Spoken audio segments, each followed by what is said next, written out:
আসসালামু আলাইকুম। আশা করছি সবাই ভালো আছেন। সকালবেলা চলে আসলাম রান্নাঘরে সকালের নাস্তা তৈরি করতে। তো ভাতগুলো গত রাতেরই ছিল, ছেলে ভাত খাবে না, তো সেই কারণে ছেলে আবার ফ্রাইড রাইস অনেক পছন্দ করে, মানে ভাত ভাজা। তাই তো ছেলেকে ভাত ভেজে সুন্দর করে পরিবেশন করে দিলাম। এটা ছোট ছেলে খুবই পছন্দ করে, আর এই ফ্রাইড রাইস হলে ছেলে আর অন্য কিছু লাগে না। তো তাই তো ছেলেকে আগে ফ্রাইড রাইসটা করে দিলাম। তারপরে হলো বড় ছেলেকে আবার 3টে পরোটা বানিয়ে সালাদ দিয়ে আর ডিম দিয়ে তাকে দিয়ে দিলাম, আর আমরাও পাশাপাশি নাস্তা করে নিলাম। তো নাস্তা শেষ করে চলে আসলাম কিছু কাজকর্ম শেয়ার করার জন্য বা কাজকর্ম করার জন্য। তো বাজারে গিয়েছিল একটুখানি, সেখান থেকে এনেছে ডাঁটা শাক, ধুন্দুল আর উস্তা এনেছে, মানে করল্লা। তো ধুন্দুল আর করল্লাটা আমি ফ্রিজে রেখে দিয়েছি, আজকে ডাঁটা শাকটা একদম টাটকা টাটকা রান্না করে নিব। তাই তো দুজনে হাতে হাতে একটু বেছে নিলাম, কারণ ছোট ছোট ডাঁটা এগুলো বাছতে অনেকটা সময় লেগে যায়, আর একা হাতে সমস্ত কাজ করতে গেলে সারাদিনে আর কিন্তু কিছুই করতে পারি না বা পারা যায় না। সে কারণে সাহেব আমাকে একটু হেল্প করে দিল। তো এদিক থেকে আমি কিন্তু অলরেডি রান্নাটা বসিয়ে দিয়েছিলাম, ডাল এবং ভাত। তো ডাল অলরেডি হয়ে গেছে, ডালটা তেলে বাগার দিয়ে দিলাম, ভাত মার ছেঁকে নিয়েছি। এখন শাক ধুয়ে তারপরে আমি রান্না করতে চলে আসলাম।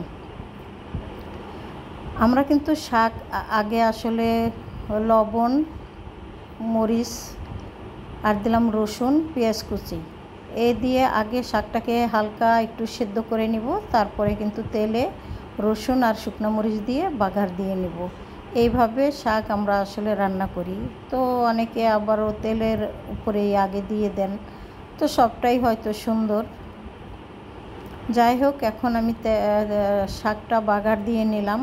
তো একটু তাড়াহুড়ো করেই রান্নাটা শেষ করছি, কারণ বেশ অনেকগুলো কাপড় ভিজিয়েছি, সেগুলো ধুইতে হবে।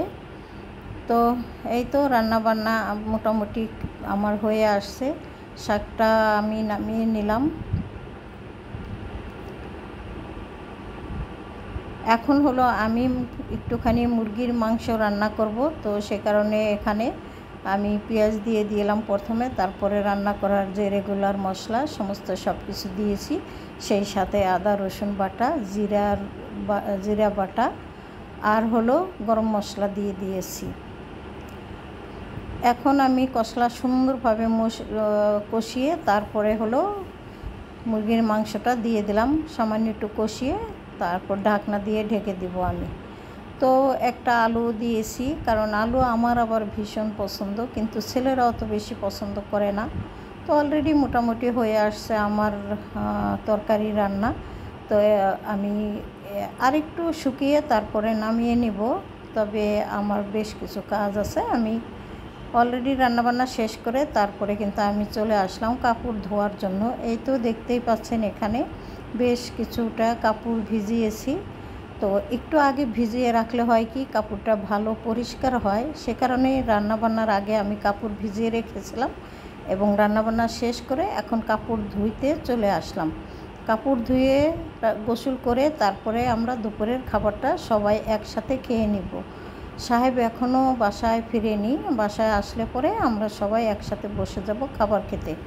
যেহেতু প্রত্যেক দিন দুপুরে উনি বাসায় আসে খাওয়ার জন্য, সে কারণে যখন আসে তখনই আমরা কিন্তু খাবারটা খেয়ে নিই। আগে পরে যদি না আসে বাসায়, তাহলে হয়তো সব আগে পরে খাওয়া হয়ে যায়। তো যাই হোক, এখানে আমি শাকটা ডাইনিংয়ে দিয়ে আসলাম। আর এই তো সাহেবের পছন্দের ডাল, পাতলা ডাল ভীষণ পছন্দ করে, আর এখন তো আমের সিজন, বিশেষ করে আম ডাল খুবই পছন্দ করে। তো আম ডাল দেখলেই খুশি হয়ে যাবে, অন্য ধরনের আর কোনো কিছু না হইলেও চলে ওনার। তো এখানে মাংসের ঝোলটা কিন্তু আমি বেশ খানিকটা শুকিয়ে তারপরে চুলাটা অফ করে দিয়ে গেছিলাম।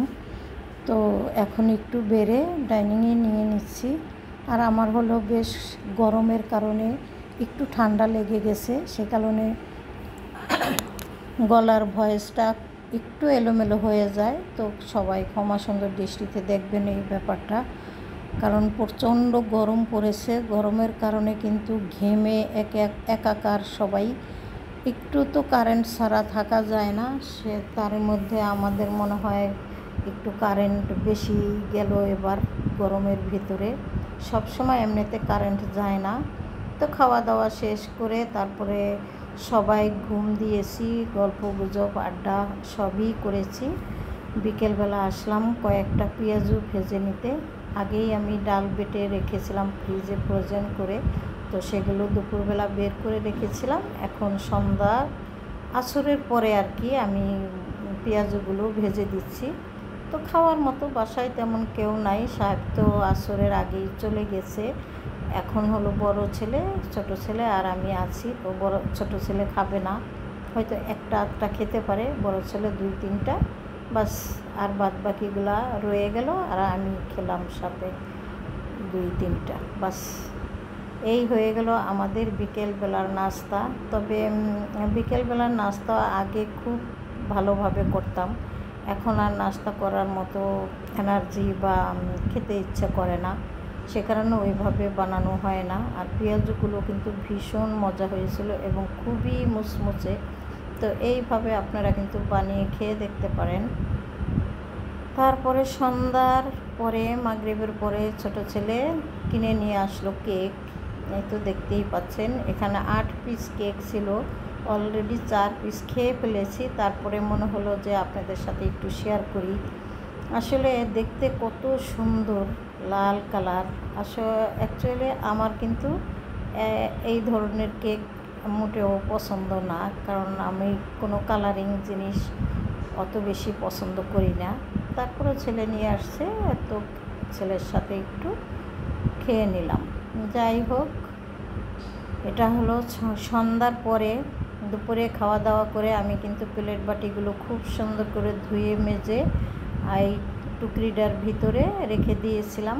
তো এখন সন্ধ্যার পরে ভাবলাম এগুলো একটু গুছিয়ে নেই, কারণ রাতের খাবার তো আবার খেতে হবে, তারও একটা প্রসেস বা প্রস্তুতি নিতে হবে। সেই কারণে আমি এক এক করে সমস্ত প্লেট বাটিগুলো গুছিয়ে নিলাম।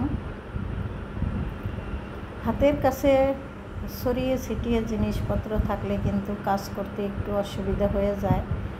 সবাই কীভাবে করেন আমি জানি না, তবে আমার কিন্তু আসলে ভালোই অসুবিধা হয়। সে কারণে আমি আর কিছু করি আর না করি, রান্নাঘরটা সুন্দর করে আসলে পরিষ্কার পরিচ্ছন্ন করে রাখি।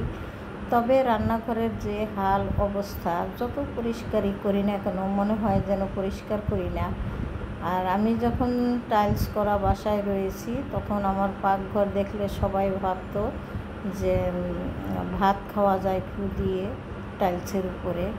যাই হোক, নিজের প্রশংসা অনেক করে ফেলেছি।